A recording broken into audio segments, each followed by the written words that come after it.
Hi viewers, welcome to Telugu word. ఇండస్ట్రీలో screen పై కనిపించే ప్రతి ఒక్కరు కూడా వాళ్ళ టాలెంట్ని చూపించుకోవడానికి ప్రయత్నిస్తూ ఉంటారు. ఇక హీరోల విషయానికి వస్తే వాళ్ళ పర్సనాలిటీని, వాళ్ళ ఫిజిక్ని అండ్ వాళ్ళు ఏ విధంగా యాక్ట్ చేస్తున్నారు అనేది సినిమాలో మనం చూస్తాం. కానీ వాళ్ళ పర్సనాలిటీ డెవలప్మెంట్కి సంబంధించి ప్రతి ఒక్కటి కూడా సోషల్ మీడియాలో షేర్ చేస్తూ ఉంటారు. అలాగే హీరోయిన్స్ విషయానికి వస్తే వాళ్ళ అంద చందాలతో ఆకట్టుకుంటూ ఉంటారు. ఇక కొంతమంది హీరోయిన్స్ అయితే చిన్నప్పుడు మనం ఎలా అయితే చూసామో పెద్దయిన తర్వాత కూడా అలాగే కనిపిస్తూ ఉంటారు. బట్ కొంతమంది వాళ్ళ అందచందాలని ఎక్కువగా ఆరబోస్తూ కనిపించే వాళ్ళు ఈ మధ్య చాలామందే ఎక్కువైపోయారు. కొద్ది రోజులుగా మిల్కీ బ్యూటీ తమన్నా కూడా గ్లామర్ షో అనేది వేరే లెవెల్లో చేస్తుందనుకోండి.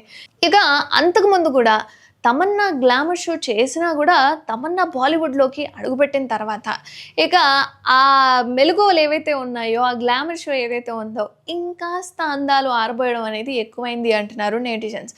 అంటే నేటిజన్స్ అనుకుంటున్న దాని ప్రకారం టాలీవుడ్లో ఉన్నదానికంటే కూడా బాలీవుడ్లోకి వెళ్ళిపోయిన తర్వాత కాస్త అందాల ఆరబోత అనేది ఎక్కువైపోయింది అని చెప్పి తమన్నా మీద రకరకాలుగా కామెంట్ చేస్తున్నారు.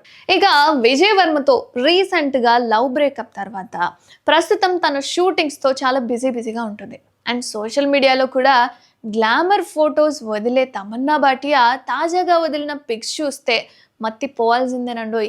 అందమైన తెల్లటి విగ్రహానికి మోడ్రన్ డ్రెస్ వేస్తే ఎలా ఉంటుందో అలా అందంగా శిల్పంగా తమన్నా అద్భుతంగా కనిపించింది. లూజ్ హెయిర్, అందుకు తగిన ఫ్లోరల్ ప్రింట్ కాస్ట్యూమ్తో తమన్నా చాలా గ్లామర్గా కనిపిస్తుంది. ప్రస్తుతం సౌత్ సినిమాలకు తమన్నా ఎక్కువగా ముంబైలోనే కనిపిస్తుంది. అండ్ సౌత్ అవకాశాలు కూడా తమన్నాకు తగ్గాయనే చెప్పుకోవాలి. ఇక ఆమె ఓదెలా 2 రీసెంట్గా వచ్చింది కదా, ఈ సినిమాలో కూడా అద్భుతంగా నటించింది. బట్ ఓదెలా 2 సినిమా తర్వాత హైదరాబాద్లో కనిపించడం లేదు తమన్నా. మీరేమనుకుంటున్నారు? నిజంగానే తమన్నా టాలీవుడ్లో ఉన్నప్పుడు చాలా పద్ధతిగా ఉందా? అంటే బాలీవుడ్కి వెళ్ళిన తర్వాతే తన స్టైల్ని లేకపోతే అందాల ఆరబోతని మార్చుకుంది అనుకుంటున్నారా? కామెంట్ చేయండి.